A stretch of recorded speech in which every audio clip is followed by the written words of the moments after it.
మీ ముక్కు బ్లాక్ అయినప్పుడు లేదంటే జలుబు చేసినప్పుడు మీకు కంట్లోంచి నీళ్లు రావడం కానీ కంటి కింద వాపు రావడం కానీ గమనించవచ్చు. సో ఈ వీడియోలో మీ ముక్కుకి కన్నుకి సంబంధం ఏంటి అనేది నేను ఎక్స్ప్లెయిన్ చేస్తాను.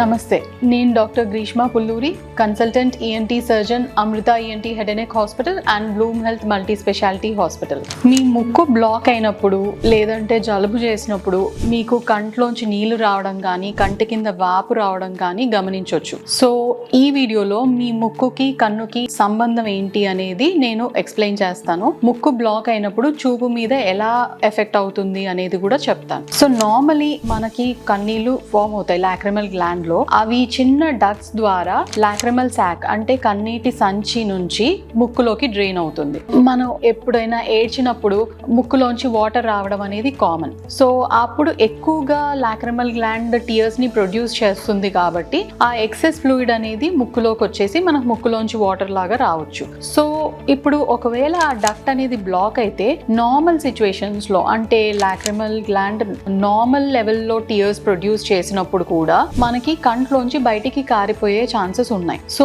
అది ఎందుకనంటే నాసోలాక్రిమల్ డక్ట్ బ్లాక్ అవ్వడం వల్ల ఈ వాటర్ అనేది ముక్కులోకి డ్రైన్ అవ్వకుండా కంట్లోంచి బయటికి కారిపోతూ ఉంటుంది. దీనివల్ల వాటర్ అనేది అక్కడ అక్యుములేట్ అయ్యి కొన్నిసార్లు బ్యాక్టీరియల్ గ్రోత్ ఎక్కువ అవ్వచ్చు అండ్ ఇన్ఫెక్షన్స్ వచ్చే ఛాన్స్ ఉంటుంది. నాసోలాక్రిమల్ సాక్ లోపల కూడా వాటర్ ఎక్కువ పీరియడ్ వరకు ఉండడం వల్ల బ్యాక్టీరియల్ గ్రోత్ అయ్యి ఇన్ఫెక్షన్ అయ్యే ఛాన్సెస్ ఉంటాయి. సో ఇలా ఉండడం వల్ల మనకి విజన్ అనేది ఎఫెక్ట్ అవ్వచ్చు. బికాజ్ వాటర్ అనేది కార్నియా మీద ఉండడం వల్ల హేజీనెస్ లాగా రావచ్చు. సో క్లారిటీ అనేది తగ్గొచ్చు.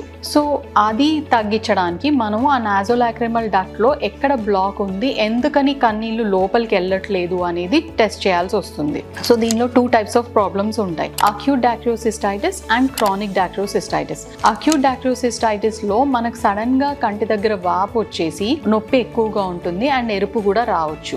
ఇది బ్యాక్టీరియల్ ఇన్ఫెక్షన్స్ వల్ల వస్తుంది. మనకు జలుబు ఎక్కువగా ఉన్నా కానీ ముక్కు బాగా బ్లాక్ అయినా ఈ ప్రాబ్లం వచ్చే ఛాన్సెస్ ఉన్నాయి. బట్ ఇది యాంటీబయాటిక్స్ ఇవ్వడం వల్ల ఒక 4-5 days or 10 days of medicines తోటి కంప్లీట్ గా తగ్గిపోతుంది. బట్ ఒకవేళ ఇదే ప్రాబ్లం రిపీటెడ్ గా వస్తుంది, ప్రతిసారి అక్కడ కంటి దగ్గర వాపు వస్తుంది అంటే దాన్ని క్రానిక్ డాక్టియోసిస్టైటిస్ అంటారు. క్రానిక్ డాక్టియోసిస్టైటిస్ అంటే చాలా కాలం వరకు అలా బ్లాక్ అయి ఉంటుంది, బట్ మీకు నొప్పి ఎక్కువగా ఉండదు, వాపు లైట్ గా ఉంటుంది.